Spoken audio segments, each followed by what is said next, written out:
Great. Delighted to be here. And can you hear me at the back? Yep. Sit up straight at the back. Yeah, it took me 4 days to come here, so I want some listening if you don't mind. And you've heard the two of the giants of the industry, and now you've got an opportunity to listen to a minnow. Here I go. And straight off. I changed the title. What did it say? Very popular, but are they very profitable? I guess you'll tell me. They're certainly popular. Okay. Look, I'm not in the first flush of youth, but this was in June. This was a headline in some of the food press that I was reading. You know, Russian invaders attempt to reopen Danone Ukraine plant.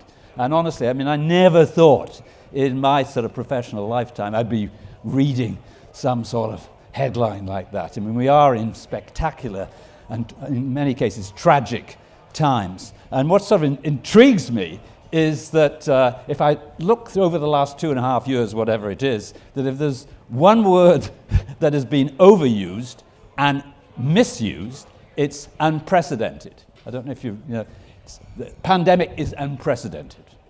Food price inflation is unprecedented. Russian invasion of Ukraine is unprecedented. None of those three are unprecedented.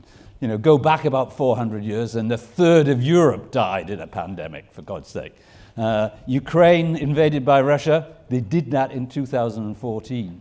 And if we go here, if we look at food price inflation, then we're up back to where it was in about 1973, which, just out of interest, is when I emigrated to Canada as a food policy analyst, just as prices peaked. But we have seen spectacular. This is FAO data, Global Food Price Index. Actually, the last couple of months, it's fallen off a little. But it's not unprecedented. And it will go down, but it will happen again. Moving on. And, you know, what's behind that? In part, it's the pandemic. In part, it's the tragedy of the Ukraine. But in part, I live in just over the Welsh border in a little town called Monmouth. And of a morning, if I just go out and listen carefully, you can hear a sort of,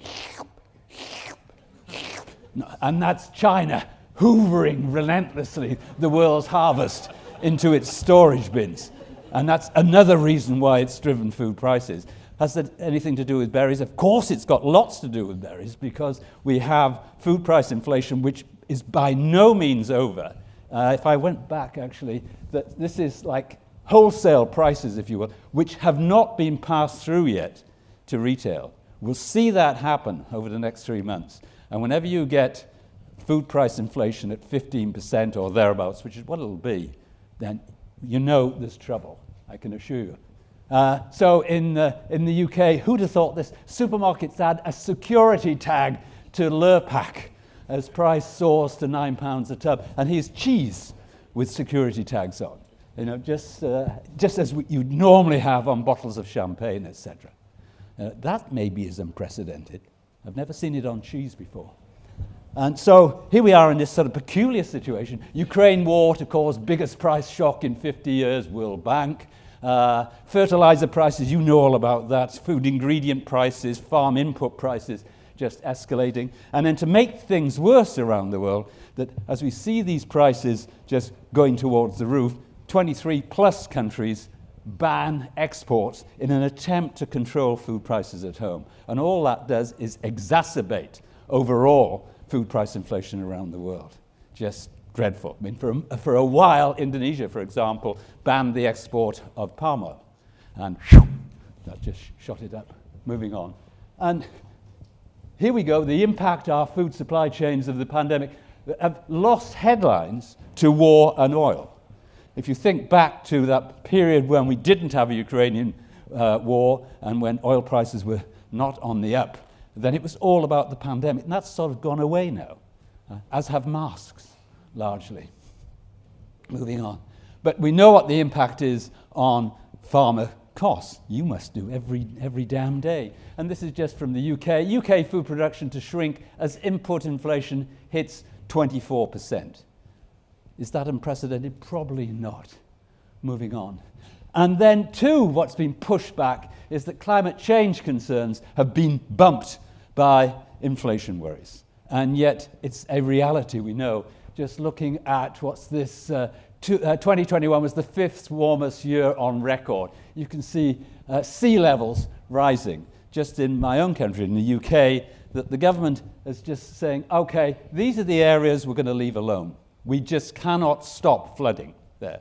And that over the next 10, 20, 30 years, that you're on your own, unless you call in the Dutch. They're particularly good on, with water. They're well practiced in many respects. Moving on. So, for older listeners, you might remember the Fred Astaire and Ginger Rogers movie, There May Be Trouble Ahead. Okay? Great film, by the way. What's all that about? Just in the middle is my gas and electricity bill for my little house. I don't live in a big mansion. The long-suffering Susan and I live in a substantial house for 2 people. But I just got my bills relatively recently, and what does it say here? That the costs for estimated annual cost is increasing by, well, I've got written somewhere how much it is in Oz dollars. Can you find it? Oh yeah, here we go. 3,600 Australian dollars is the increase in my gas and electricity prices for this coming year. Now, luckily, that isn't the biggest deal for me, but it's a very big deal for a lot of people. And particularly as we move forward into winter, in our winter in the Northern Hemisphere, you'll get a high proportion of consumers deciding whether they should heat or whether they should eat. And that's not good, as I say. And I think it'll get worse before it gets better. What did Fred Astaire, if he was singing, when he was dancing, there may be trouble ahead, and there will be. There'll be a lot of trouble. Whenever you get spiking food prices, you get political problems. And particularly in emerging countries. You can see it happening now. Think back to, it was the spring in Tunisia a few years back. Governments fall when you get food prices going up 20, 30%, particularly in countries where at least half their household income is spent on food. So how does that relate to berries? Of course, there's just less money in the pocket for the very nice things you'd like to buy. Moving on. Okay, so food price inflation, what does that bring at retail? And look, let me just talk briefly about the UK. Our retail market, many of you will know, is quite different to yours. We've got, 12 plus significant grocery retailers. We have big retailers, but we've got a lot of them. Whereas Australia, 75% of the Aussie grocery market is Woolies, Coles, and with Aldi on the outside and coming fast. And what's happening in my market is that big supermarkets are on the price offensive, if you will, to try and stop losing market share to the hard discounters. Aldi, which you have, and also Lidl, which is the other German hard discounter, which is a big deal in Europe. And so, for example, Tesco, our number 1 retailer with 27% grocery market share, for selected products, it will price match Aldi, including on fresh berries. And here's Lidl taking on the lowest price main traditional supermarket, which is Asda, which was Walmart, but now not owned by it, and saying, come to Lidl, we're £20, $35, whatever it might be, less expensive than the cheapest supermarket. That brings price pressure. Who feels the price pressure? Suppliers feel the price pressure.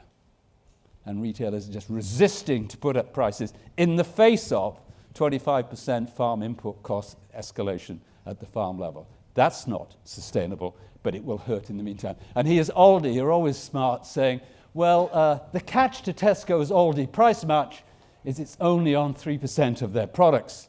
So don't bother with Tesco, why don't you just go to Aldi? No, it's intense, the competition right now. And how low can you go? I took this example. So here's Aldi price match pizza in Tesco by the Hearty Food Company, which is a Tesco brand, and it's 55p for a pizza.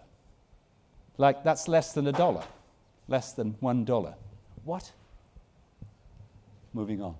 And so how does this translate into the fruit market? What I've done here is look over the last 10 years at the fruit retail value.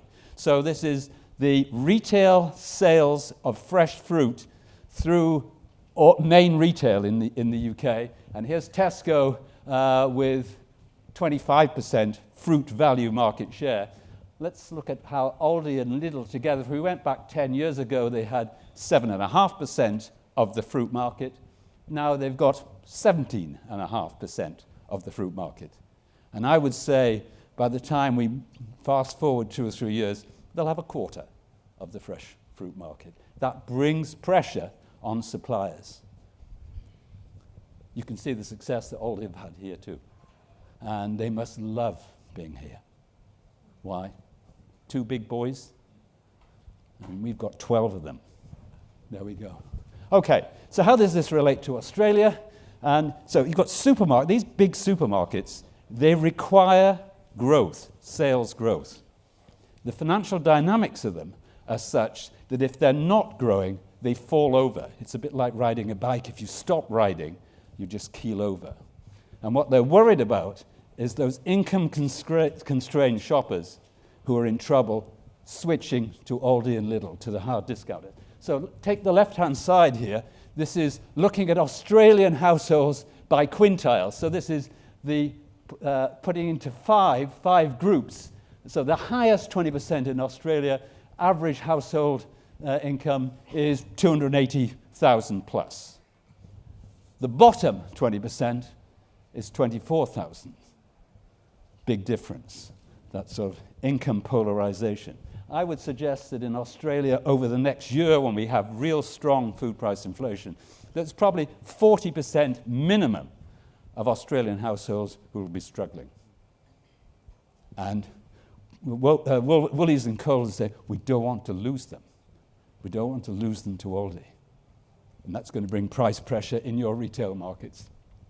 Right, moving on. You know, all I do is sort of yak relentlessly around the known world. And about 3-4 weeks ago, I was in Slovenia. Slovenia was part of old Yugoslavia, in a lovely place called Lake Bled up on the top right. It is beautiful, by the by. And it was the European Bakery Conference. But I was taken by some of the big takeaways that I got from that conference. And I just sort of can relate them, I think, to fresh fruit as well as bread. So what were the big boys there, big boys and girls, saying? That just in case inventory management was emerging rather than just in time. You think back to pre-COVID, then it was all about just in time, efficiency of supply chain management, etc. As you run out, new stuff arrives. And then what we've found with food security problems in particular is that, actually new supplies don't suddenly arrive because that container load of berries, it's somewhere on the high seas. We have no idea where the damn thing is. So just in case inventory management rather than just in time. And that leads to a reduction of single source supplying. They said, we better have some more partners here in case one of them lets us down. So adding more suppliers for key ingredients. Shorter and more local supply chains. These are the bread guys saying it, but I think it relates to your industry too. Retailers reducing product range for many categories. I think that's happening. Or they'll say, no, we want fewer, let's simplify it. The acceleration of rationalization of smaller artisan bakeries. Well, you know, I think the same will happen in fresh fruit too, that the smaller growers are under pressure. And you may see a rationalization accelerated by the pandemic. It's accelerating a lot of things. And then particularly, I can see this hitting the fresh berry markets that I look at around the world, hollowing out of the middle market. So what you get is burgeoning, so strong demand for that value end, that Aldi price end, where people say, how can I save money on the food that they're going to buy? But then there's the people at the other end, that top 40% who have got household incomes of 150,000 plus Aussie dollars, are saying, we can still afford the treats. We might buy more of them, in many cases because we're going out less. So you'll see both ends of the market there will grow, but the middle bit will get squeezed. And there'll be a lot of people in this room who are in the middle. I don't want to see you squeezed. Okay, moving on. What's happening in the UK for shopper trends for 2022? Haves and have-nots, I've already talked about that. Divided shoppers. Reactive shopping, more shopping around, looking for good prices. Even those with lots of money like to have a good deal. The $280,000 households, they want their artisan, sourdough, multi-seeded olive bread to be, they don't want to pay an extra $1 for it. And they get grumpy if they have to. Growth of disruptors, I'll just talk briefly about that in a minute, which is new routes to the consumer which have emerged at accelerated rate over the last 5 years. And the value of time, faster, more convenient solutions for shopping. And then as the two greats of the industry were talking about, show me your action you're taking on sustainability and health. In my market, 16% of grocery is now online. And we say, isn't that marvelous? Isn't that, that's great modern stuff. And then I think back to in 1956, I was 8. My mother had everything delivered. The greengrocer delivered. The fishmonger delivered. Mr. Barnes, the grocer, delivered. And we didn't think that was marvelous. That was just we expected it. And now we're getting that back. Online, is that good for your product? Well, it depends. Because people tend to order what they had last week. And so they don't sort of look around. It's, oh, that's new. Particularly as we start to see, as you are in your own industry here, sort of premium categories emerging for fresh berries. So it can be a bit challenging. I love this from India. So this is online fresh fruit and veg grocery shopping. So you order online, and then this wonderful little vehicle turns up, and you actually select when it's outside your home. Isn't that nice? Lovely idea.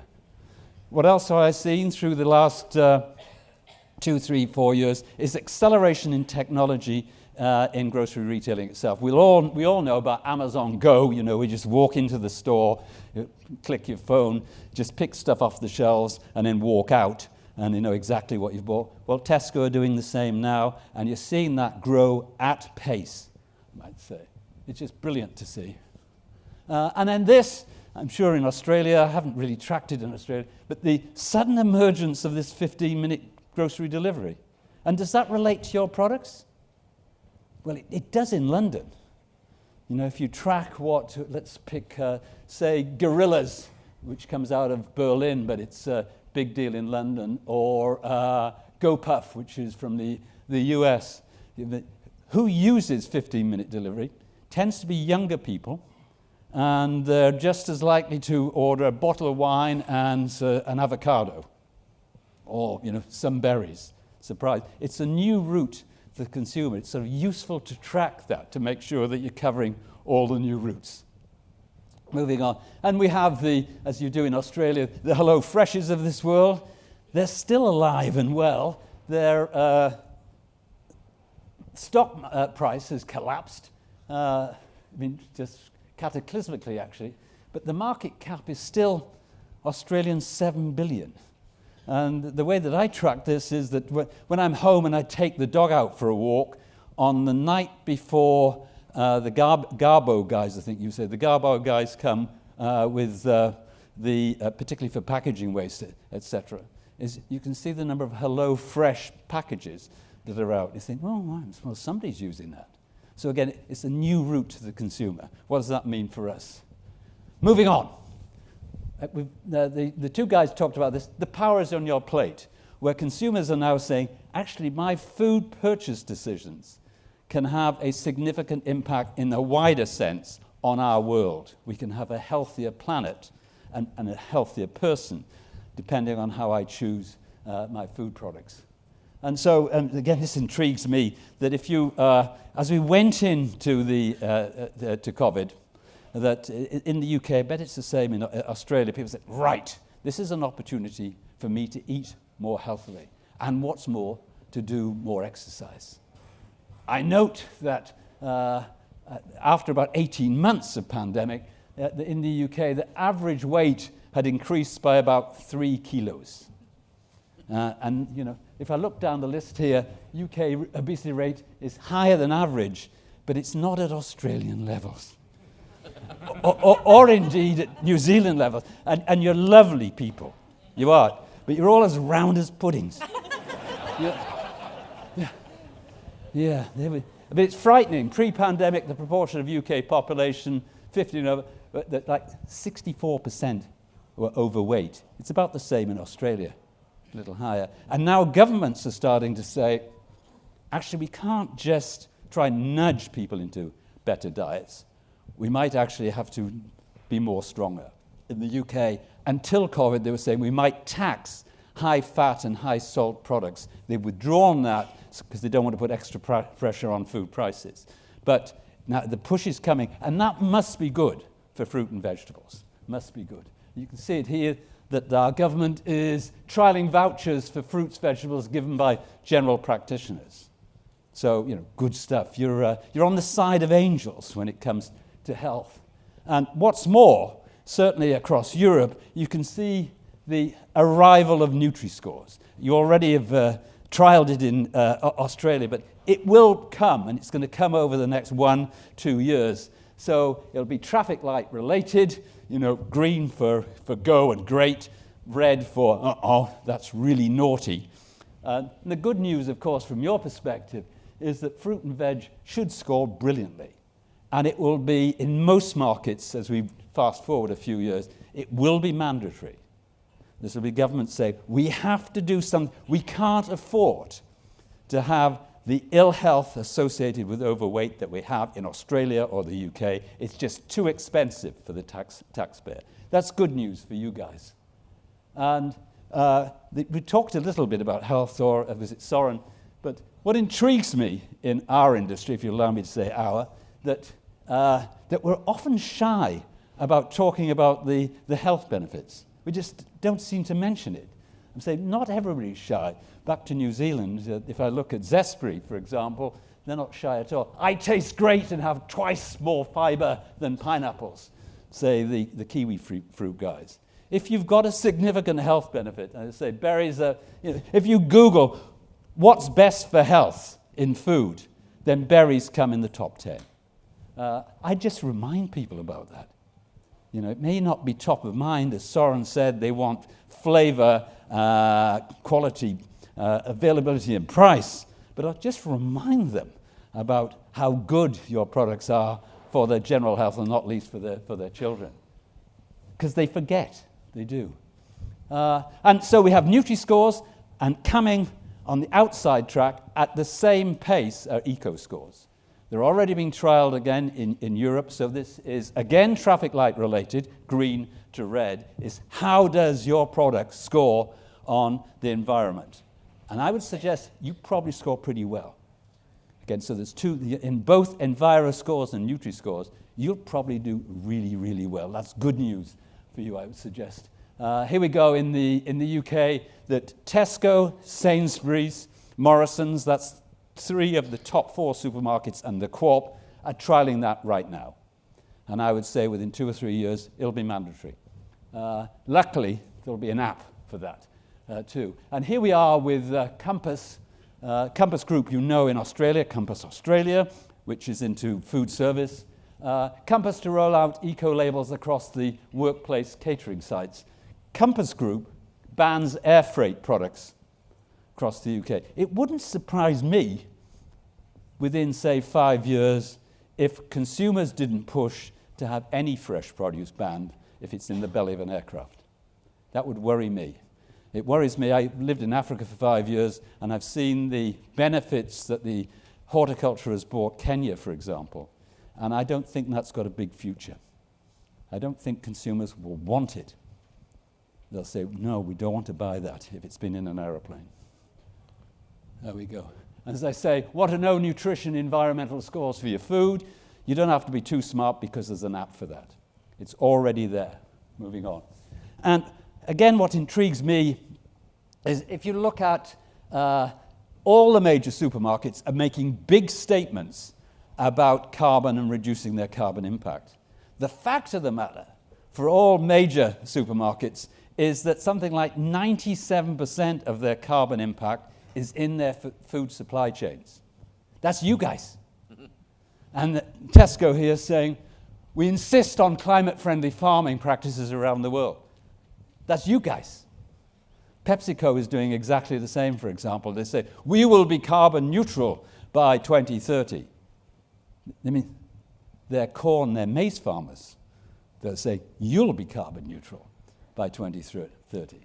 That's coming big time. And again, I think you sit pretty. You sit well on environmental matters in general. Moving on. And you can see here, Sainsbury's are saying, we want you to be healthy, you our customers, and we want you to buy food for you that's healthy, but also food that is healthy for the planet.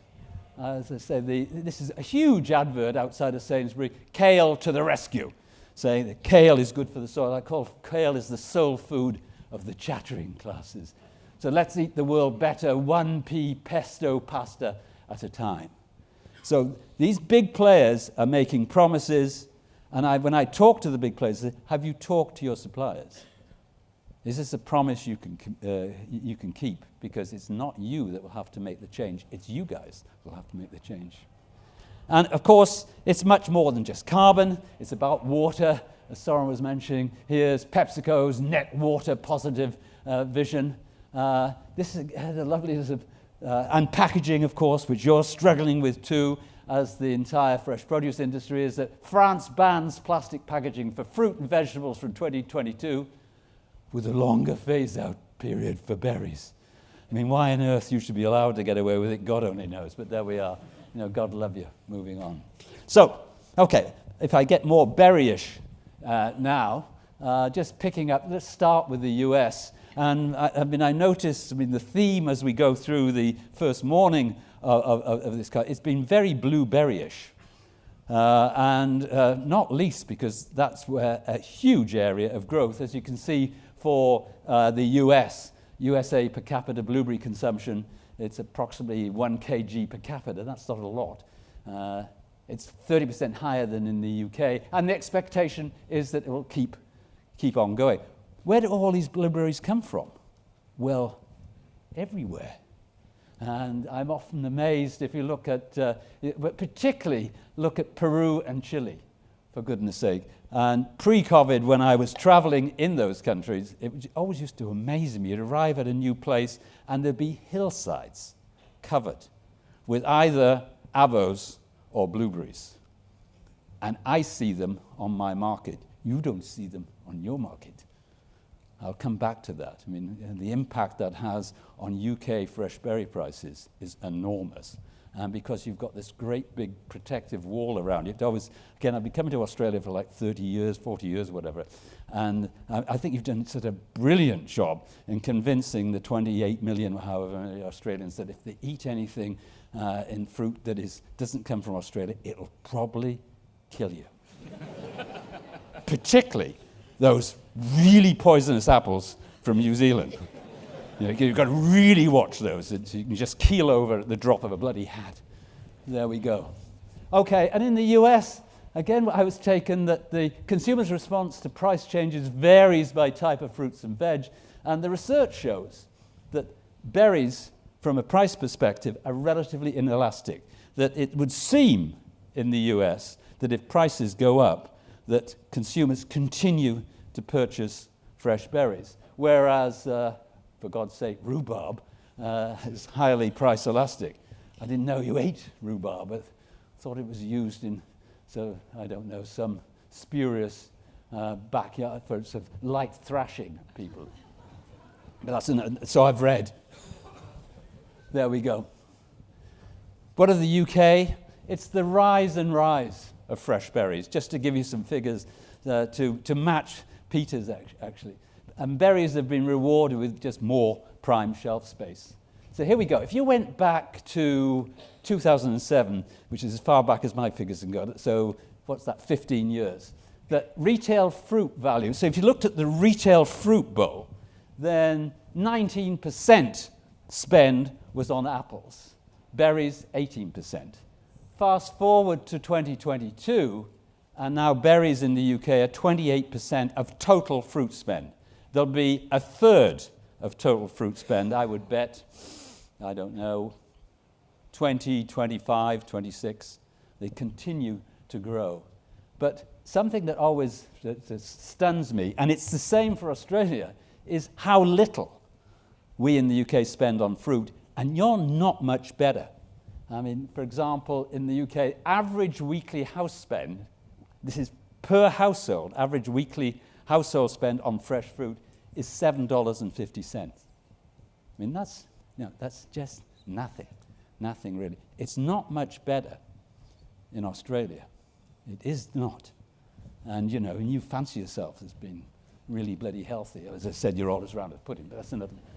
That's by the by. Okay, so what about the berries? I've just got blueberries, raspberries, and strawberries, and you can see how they've grown in terms of retail sales over the last 20 years. So the yellowish is strawberries, roaring ahead, although I notice in my market over the last 3 years it seems to be leveling off. Yeah. Then look at raspberries, seen strong growth, but again, more recently, it's struggled to see the growth, and where we've seen huge growth is in blueberries. If you went back to 2003 in the UK, blueberries were an exotic fruit. Something, what? Blueberries? Never had them. And now, just increasing. Real terrific growth. And then using some of the metrics that have already been put on, what about market penetration? So what proportion of households in the UK purchase strawberries? Well, about 80%. So 8 out of 10 households regularly purchase strawberries. Again, let's look at blueberries. It was less, it was say 8%, 7% in 2003, and now it's up to where we are, 55%, and continuing to grow, with opportunities for much further growth too, I would suggest. And blueberries have just whipped past raspberries. Next metric is frequency of purchase. So if you buy strawberries, how often do you buy them? And actually, it's about 15 or 16 times per year. Again, at the highest. Let's take blueberries, which back in 20 years ago was 3 times a year, and now we're up to 13 times a year, with much further growth to go too. And what about blackberry guys? For one reason or another, we're just a tiny market for blackberries in the UK. One of the reasons is that until about 3 years ago, the varieties we sold were just awful. So, why would you buy? But now we've got some of the better varieties that you're very familiar with, and we're just starting to you can start to see some growth. But as you can see, frequency of purchase only 4 times, market penetration 12%. That will continue to grow, but from a much smaller base. Okay, but this concerns me. If I look at average retail price for fresh strawberries, blueberries, and raspberries in the UK over a 10-year period, what I notice is that retail blueberry and raspberry prices in particular have just been as flat as pancakes. It's gone absolutely nowhere. And it's the same in the UK as what's happened to labour prices. It's, you can see it's been a real challenge for growers in terms of increasing the productivity so they can manage to make money in this industry. Strawberries have seen a little bit of a tick up, but still, it's worrisome, I would suggest. Particularly over the last 2 years, because UK cost of production increase season 2022 versus season 2021. If we put it just to whip on quickly, so for example, the strawberry cost of production increase in Aussie dollars per tonne is about £1,000 Aussie dollars per tonne. And the equivalent figure for raspberry is about $2,000 per tonne. What's happened to retail prices? Bugger all.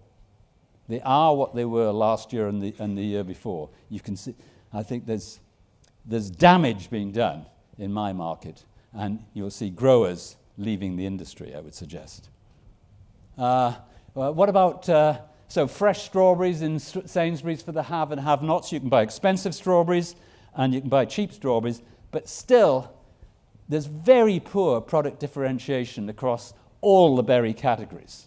You don't see that good, better, best, clearly. And so from a consumer point of view, there's not enough choice, I would suggest. And we have to improve that. I think that is starting to happen, but we've been really slow. Here we are with Aldi price match in Sainsbury's for the imperfect strawberries, imperfectly tasty strawberries. Going on. And who does it well? I take a look at apples. I'm always reluctant to talk about Pink Lady in Australia because in general you can say, yeah, bloody Crips Pink, what's all this bloody Pink Lady nonsense? Just look at what it delivers in my market. So this is retail prices per apple, okay, in Tesco. Gala apples, 27 cents Aussie per apple. Pink Lady apples, 4 times that. 52 weeks of the year. They'll be 4 times the price of the cheapest apple. And I think there's lessons to be learned from a fresh berry point of view about that. How do they do it? Well, they have a significant promotional budget. They just view their Pink Lady apple as being a fast-moving consumer good, and they know they can shift demand. They've got cute little things here. Pink Lady gives UK consumers a chance to name an apple tree in France and then go and visit it when they're on their holiday. It's very effective. Who else does this well? Back to the Kiwis. We've got 2 Kiwis down the bottom. Zespri. I think they're good at what they do. Best in class in terms of their R&D partnership with Plant and Food Research. Those unique varieties, that sort of golden kiwi that they own, if you will. Brand development globally, consumer focus on health in Asia, that supply chain management excellence. And if I look at what they're doing across Asia, promoting relentlessly, with particularly through the pandemic, with a huge immunity focus. There's something we can learn from best performers in other sectors, I would suggest. Of course, you see examples here. Soren was talking about the power of the big brand, the Driscoll's Berry Patch, and it sort of knocks you off your feet when you go into a Wegmans, or in this particular case a Kroger, and you just see it in front and you think, wow, you can't stop yourself buying. Very powerful. And I think the trick, as you guys know, when it comes to sort of varietal development, is to try and work out what attributes do consumers value in a fresh berry and for which they're willing to pay more.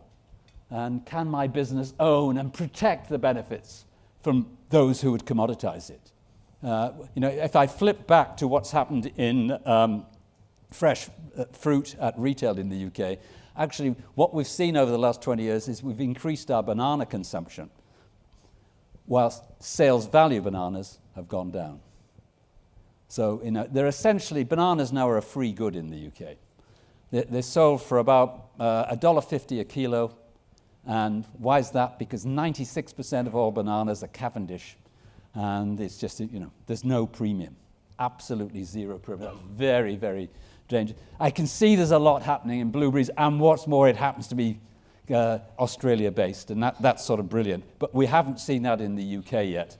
I tell you, I buy, I'll tell you later. And so every single Tesco berry is hand-picked, so they're bursting with flavor. And I say hand-picked, but not for too long. There's a machine. There will be. Again, COVID has accelerated technological development in our industry, not least focused on removing labor. And you can see it right across look in the meat industry, for example, becoming robotic, as it will do in our own industry. It'll just take a little time. Again, the big guns were talking about vertical farming. It sort of fascinated me. It seems to be very, very fashionable for private equity to invest. And market valuations of vertical farming enterprises defy economic gravity. If you look at the stock price, you think, dear Lord, no, that can't. I owned and ran a hydroponic farm in the US for about 15 years, and I know how easy it is for things to go wrong.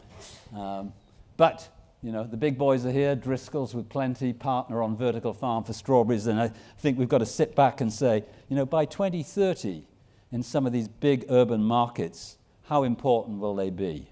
And they'll have their place, and it may be a significant place, I would suggest.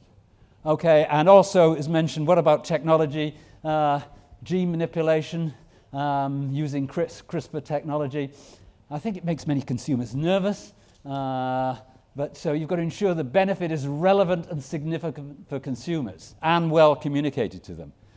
So is the benefit big enough for them to say, okay, we give you permission to do that? But I expect to see it big time, and of course it will have an impact on varietal development when it will just accelerate the whole process. This is very wordy, but I wanted to try and just sort of finish and say, what am I trying to say here? Hyper-competitive grocery retail markets as supermarket chains go head-to-head with hard discounters. I see that happening here, even here, with your less than competitive retailers. That's one. Private label focus is an issue for us, because particularly for fresh produce retailers, because it does constrain branding opportunities. As has been mentioned, I can see it in my own market, fresh berry quality and year-round availability has just improved substantially over the past 2 decades. But that's sort of, I think, in part responsible for limited successful berry product differentiation. That Sainsbury's have a premium strawberry, for example, but it's not that premium. And the variety developers think it's premium, but do consumers? And they say, no, not really. I don't think. Why would I bother? So that's been constrained. Taxpayer subsidies in farmers in Australia love this. Fueled in Europe the early move to tunnel and table berry production. That if you were in that business, you were given great lumps of taxpayer money to get into tunnels and tables. And what that did, it was unexpected, was that it accelerated the rationalization it drove little guys out of business because they just couldn't keep up with the financial investment. Since 2020, berry input cost inflation has increased substantially, and that's further accelerated producer rationalization. And I think this sort of combination of events, if I look around the world, not least you've seen the institutions represented by the two that we were speaking earlier, this combination of events has accelerated consolidation of berry supply management and marketing, the emergence of even bigger marketing powerhouses. And I think stronger berry marketers will have the capacity to invest more in varietal R&D, more in brand development, more in productivity-enhancing technology, robots, and new production systems. But, you help me here. What's the relevance to Australia? You tell me. I mean, your grocery market is much more concentrated, those two big players, for God's sake. You've got absence of import competition, because it'll kill you. So, from major... In the UK, every week of the year, there are fresh berries from Africa, Spain, Latin America, are available in the market at knockdown prices. So on a Saturday, if I'm at home, I wander down to a little outside market we've got in Little Monmouth, and God love me and forgive me, and I'll buy punnets of blueberries, which you may dismiss as being pissy little blueberries, but they're good enough to put on my cereal, I tell you, and I'll pay less than $1.50 for a punnet. They're there every week, So back to, remember what I was saying, that this sort of polarization, value and the premium of the market, I would suggest, certainly when it comes to the export market for you guys, there's only one area you can be in, and that's at the premium end. You're not going to be competing with Peruvians and Chileans at the value end. You've got to have something much better. So berries are very popular with consumers. They are, and there's just a huge future because we're going to see continued growth.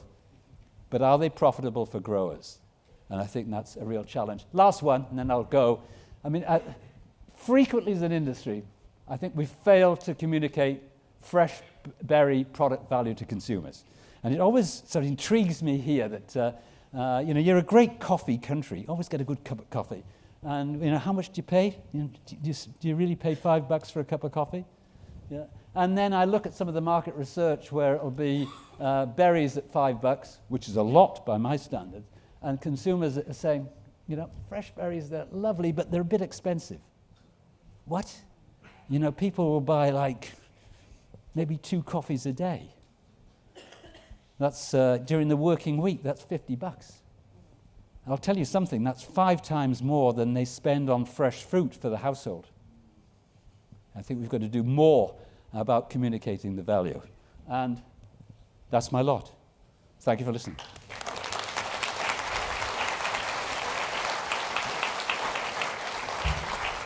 He's bang on time too, David. Thank you very much for that. Right. There's a Ooh, lovely. token of our Yeah. Can I drink it? appreciation. Yeah, thank you for coming such a long way too.